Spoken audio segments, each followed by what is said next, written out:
So I'm Will, one half of the founding team of Village Studios, and I am the creative director, I guess you would say, and have been making games for about 15 years, with some time at Sega and Royale, which is where I met Cyril. Yes, and I'm Cyril. Been 20 years in making games. Worked for a company like EA, Royale, work on franchise like Angry Birds, obviously, where I met Will, Need for Speed, SimCity Bullied, etc. And 2 years ago, we decided to leave that and start Village Studio, and we are making Inferni. We call it the world's first deck builder battle royale. So the idea is it's this kind of real-time game which is heavily inspired by Magic the Gathering, Yu-Gi-Oh, card games of that ilk, where you go into teams of two with 4 other teams, so 8 people, and you sling these spells back and forth until there's one team standing. The unique thing about it is that it, unlike a lot of card games, it has the ability for you to play with a friend. So traditionally card games are 1v1, and we've been really heavily inspired by what's happening in Magic, paper Magic, where games like Commander, where you have like a kind of battle royale, 8 players synergy, where people can strategize with each other. And that's where I really love to play. There was no analog in digital. It's really difficult to do in digital. And so we kind of ended up making this game. But it comes through a very strange background of it originally being a match 3 game, and somehow through various iterations has morphed into this thing where a lot of my love for those card games, a lot of passion for the games that we're making, that we play kind of came into it, and we eventually embraced that thing and said, let's make this game that we want to make. So mine and Cyril's background is very much casual mobile, free to play, and now we're making a paid PC hardcore title. No, not at all, no. But I think that sort of came into it. So the idea was it was inspired by Tetris 99, and we looked at that game and said, there's so much more that this game could be, but it's a really interesting take on Battle Royale. The Battle Royale is not just a shooter subgenre, but there's a potential for it to be a kind of like almost like a meta game. It's this aspect of play that brings people together and against each other. And if you sort of like look at the history, sorry, can I just nerd out on some games like stuff about? If you look at the history of games, and I mean like not just video games, but games, the things that have been most enduring are like team sports, right? And that has this aspect of bringing people in small groups to cooperate and then compete. And it's sort of like a really innate human emotion. So we founded Village on the basis of building these games that we call Together and Against. So it's not necessarily we think of it as an e-sport, but we think about that aspect of cooperating and competing as being a really like essential part of what we make. And for the little anecdotes that Will didn't cover, if you think about people joining each other as a group on the village green on Sunday and then putting teams together and putting them against, this is why we call Village Studio.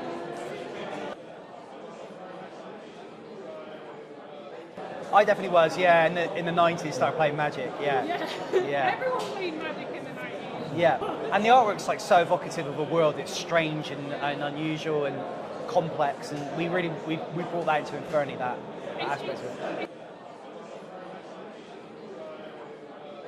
I think the key thing is we didn't approach it that way. We didn't think about how to make Magic digital, or how do we, but it kind of happened because we came from this other perspective, which was let's make this Battle Royale match 3, and then we started to solve problems along the way, and we realized, oh, this is becoming something completely different. And so then we lent into that, and we sort of like, we started to realize that we'd solved a problem which exists in Magic, which is that this Commander game you play in paper doesn't exist digitally because of the fact that the UX requirements are so complex, and you have to wait for people to have turns, and so 1/8 of the time you're not playing the game, right? Because there are 8 other people. So 7/8 of the time you're not playing. So moving it to real time, we solved a lot of those problems, and so we sort of like back rationalized, okay, well this is now a TCG. So I think it's been very, very accidental and meandering path over 5 years that we've started off with making this casual mobile game to end up here. They sit in my brain, and that's it, right? Like they're in there and they're interacting all the time, and they've come out. And it's sort of, there's an element of that which is rational, and we've been like, okay, we want this to look a certain way, and we call it like a dog whistle. We want a dog whistle. This is like a game which has this legacy of all of these greats, but it's also repackaged in a form which is completely new. But then they also sort of flow through me, right? Like I play all kinds of games and love them. I play team sports, I play card games, board games, I play retro games, I play modern PC games. And so they all somehow funnel out. We thought it wasn't. And we actually designed the game to be really, really intensely deep, and we were okay with people being confused for hours on end. And Warframe's one of my favorite games, and I don't really understand how that game works, and I don't think anyone really does. And I was like, okay with the systems being deep and complex. But we found out actually it's probably more casual and accessible than we thought. Most people understand, so this is the first time we've publicly tested it, we've been the last few hours processing that. People jump in it, and then the first couple of minutes they're like, oh, what's quite going on? Then they get it, and then they want to play again because they understand it's like a next level of it. And there are these sort of levels of understanding that you go through. So the first thing is like, how do I play a card in the world? Okay, I've got that. How do I interact with that card once it's in the world? How do I build a strategy? How does my character work? What cards do I pull in? What strategies are my other players playing? And they start to unravel and unbuild themselves, right? And the way in which we design the game is that cards should have multiple uses. And sometimes people playing the game, even for like the first time, come to me and say, oh, we just did this thing. And I did it in this way. And I'm like, oh, I hadn't thought of that. And that's a really nice experience. It's kind of like the theory crafting of it will happen in the community. And we're building a community of people that really want to learn how this game plays and develop their own strategies, and that becomes something that they can nerd out on, that I will nerd out on. I don't know. It's hard to answer. Yeah, Cyril, you've been watching people play a lot more this morning. So at the moment, people are surprised when we tell them it's a real time. They expect a turn-based. They come to the stand, even though they read Battle Royale, they expect a turn-based. They say, no, it's real time. You mean turn-based? No, I say real time. This is the most surprising one. Then there's a bit of discussion about, all right, you have different characters that have different traits. And that was, for some reason, not expected, even though it's quite standard. But people expect a bit more kind of vanilla approach. No. You want to be healer, you want to be attacker, you want to be a manipulator. You can choose a character that has. Those are the feedback we got, I think. Yeah? We're still learning, we're still absorbing that feedback. I have one. I think we've done it. I mean, that sounds like a stupid thing, right? Like I think maybe these players don't understand, or maybe they do, just the amount of difficulty in creating a games company, particularly in today's climate, right? Like it's very, very hard. And we've been really fortunate that we found a really amazing team that back the vision, that work really hard and are smart and kind and caring and all the things that we wanted to. So I look at the company and the fact that we've built this company together, and that we've found the people, and we've set the culture that we want to make a game that I hope people will love for decades.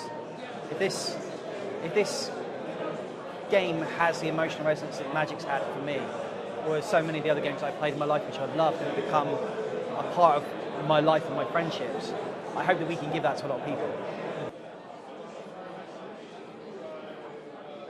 That's a question for Cyril. You're a super corporate guy, right? Yeah. So I built my career on corporate. So I managed to climb the ladder of corporate very successfully. And one day we decided to, okay, let's do that.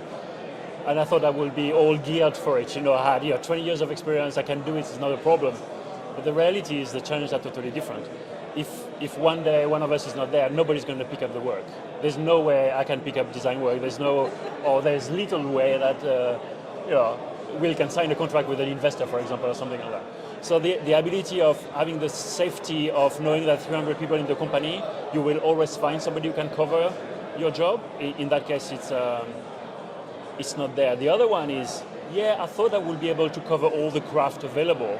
For example, we don't have a marketer, and we thought, we can learn marketing. Well, no, it's so hard. It takes 10 years to learn marketing, and marketing changes every year with the new trends and everything. If we need to really dive into marketing and master marketing like a game needs to have a marketing plan, we need to spend the whole day. So we have to stop designing, we have to stop coding, we have to stop operating. And that was a little bit of a surprise. I thought I would be a bit more Swiss Army knife than I was. So learning on the day by day, it's phenomenal. I mean, it's a wonderful experience. This is like the first time that we've ever done anything where it's kind of public, right? we're learning as we're going. This is really the first step into that. And somebody said to me, and this seems like it's wise, I assume it's wise, that marketing is like finding out how much people like your game. And we're hoping that when this video goes out and when we see what we're seeing on the stores, that people are intrigued by it and they love it, and that carries us forward. So really the game is the marketing. We hope that if we can do enough exposure that we can seed it, that people will tell their friends and they'll wish this on Steam, and that it gets that kind of virality that we need to make it work.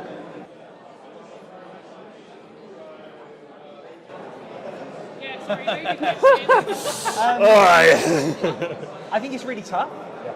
From a funding perspective, it's really hard to get money from publishers. VCs, we were a VC-backed company, are a VC-backed company. That money's dried up. It's a trickle. So it's really hard to get funding. So there's a lot of, I think what we're going to see is a lot of companies over the next few years that were well funded in the boom sort of post-COVID or COVID. They'll start to release games, and then I suspect there will be a dip, a downturn, where just stuff's not getting made.